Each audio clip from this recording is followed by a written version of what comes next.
Hello everyone, welcome to my channel. Please subscribe and keep watching more details. GH spoilers, Scott gets Heather a new trial. General Hospital, GH, spoilers tease that Mayor Laura Collins, Jenny Francis, may have set in motion a chain of events that could lead to disaster. As viewers know, Heather Weber, Allie Mills, has committed several murders in the last several years, including those she committed under the alias of The Hook.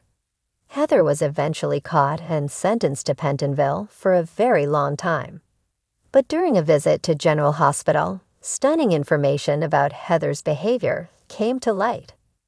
General Hospital spoilers. Heather Weber has cobalt poisoning. Years ago, Heather had a hip replacement, but the hip itself was faulty and leaked cobalt into her system. Heather's darkest impulses may have been the result of this faulty medical procedure. When Laura first heard about this, she was determined to have Heather's legal conviction looked at again, this time with her new diagnosis included as evidence. Laura's plan caught the attention of several Port Charles residents, including Portia Robinson, Brooke Kerr, who vowed that Heather would never go free. Portia has good reason for wanting Heather to remain behind bars. GH spoilers. Heather Weber targeted Trina Robinson. While she was the hook, Heather went after everyone who befriended or supported Trina Robinson, Tabiana Alley. Several people died, including Brando Corvin, Johnny Wachter, and Dr. Britt Westbourne, Kelly Thiebaud. Jocelyn Jacks, Eden McCoy, was also attacked more than once. Trina and her family were certainly relieved when Heather went to jail, seemingly for several years. That was a relief to the families of all of Heather's victims. People like Sasha Gilmore, Sophia Matson, and Lisa Lobrecht, Kathleen Gaddy, were happy that justice was finally done. General Hospital spoilers, Scott Baldwin scores a win. Although Laura eventually let it go, Scott Baldwin, Kin Shriner, decided to fight for Heather, who also happens to be his ex. Scott is confident he can get Heather's sentence vacated, which means for better or worse, Heather will likely go free. That's not all. Scott has convinced Heather to sue the manufacturer of the faulty hip, which means Heather could score a huge windfall. This will only anger Port Charles residents like Portia and others who suffered because of Heather's actions. And they could be right to worry. There's no guarantee that Heather isn't still as dangerous as ever. What do you think? Should Laura have left well enough alone? Does Heather deserve to have her sentence vacated? Will Scott succeed in freeing Heather and making her rich? Anything can happen in Port Charles, so stay tuned to General Hospital airing weekdays. The Port Charles courthouse buzzed with anticipation as people filed into the courtroom. Reporters gathered in clusters, cameras at the ready, while anxious spectators whispered among themselves. The news had spread quickly, and now everyone was waiting to see if Scott Baldwin could pull off the unthinkable, getting Heather Weber a new trial.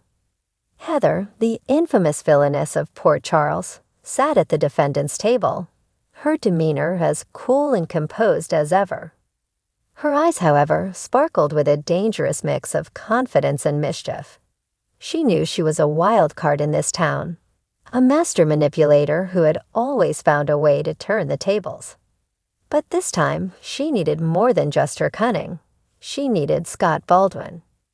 Scott sat beside her, rifling through a stack of papers, his brow furrowed in concentration. He had taken on some tough cases in his career, but this one was different. Heather was a notorious figure, and defending her was like walking a tightrope over a pit of venomous snakes. One wrong move, and he could lose everything. Yet Scott thrived under pressure, and the challenge of getting Heather a new trial was too enticing to pass up. The judge entered the courtroom, bringing the chatter to an abrupt halt. Judge Madeline Harper, known for her no-nonsense approach and sharp wit, took her seat at the bench. Her stern gaze swept across the room, settling momentarily on Heather, before shifting to Scott. The tension in the room thickened as she began to speak. "We are here today to consider the motion for a new trial for Heather Weber," Judge Harper announced, her voice resonating with authority. "Mr. Baldwin, you may proceed." Scott rose from his seat, buttoning his jacket as he approached the bench. He cleared his throat and began with a confident tone. "Your Honor, the case against Heather Weber has been plagued with inconsistencies and procedural errors. It is our belief that she did not receive a fair trial, and as such, we are requesting that the court grant her a new trial." Judge Harper's expression remained unreadable as she nodded for him to continue. Scott could feel the weight of the room pressing down on him, but he pressed on, determined to make his case. "The original trial was marred by bias, Your Honor," Scott stated firmly. "From the media's portrayal of my client as a villainess to the prosecution's reliance on circumstantial evidence, Heather Weber was never given a fair chance. Additionally, new evidence has come to light that could exonerate her of the charges." A murmur rippled through the courtroom at the mention of new evidence. Heather leaned back in her chair, a smirk playing at the corners of her lips. She was enjoying this moment, the suspense, the power she held over the room. Judge Harper raised an eyebrow, intrigued by Scott's assertion. "What new evidence are you referring to, Mr. Baldwin?" Scott took a deep breath, his mind racing as he prepared to drop the bombshell. "Your Honor, we have obtained a sworn affidavit from a key witness who was not called during the original trial. This witness can provide crucial testimony that will cast doubt on the prosecution's case and, more importantly, on the veracity of the evidence that led to Heather's conviction." The judge leaned forward slightly, her interest piqued.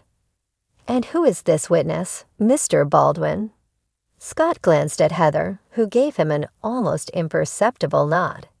He turned back to the judge, his voice steady as he revealed, "The witness is none other than Dr. Kevin Collins." The revelation sent shockwaves through the courtroom. Dr. Kevin Collins was one of the most respected figures in Port Charles, a man whose reputation for integrity was beyond reproach. If he had evidence that could clear Heather's name, then this case was far from over. Judge Harper's eyes narrowed as she considered Scott's words. "Are you telling this court that Dr. Kevin Collins, a respected psychiatrist, has new evidence that could prove Heather Weber's innocence?" "Yes, Your Honor," Scott replied confidently. "Dr. Collins has come forward with information that was not available during the original trial. He believes that Heather's actions were the result of severe psychological trauma, which was not adequately explored or presented in court." The judge tapped her fingers on the bench, deep in thought. The room was silent, everyone waiting with bated breath for her response. Finally, she spoke. "Mr. Baldwin, this is a serious accusation.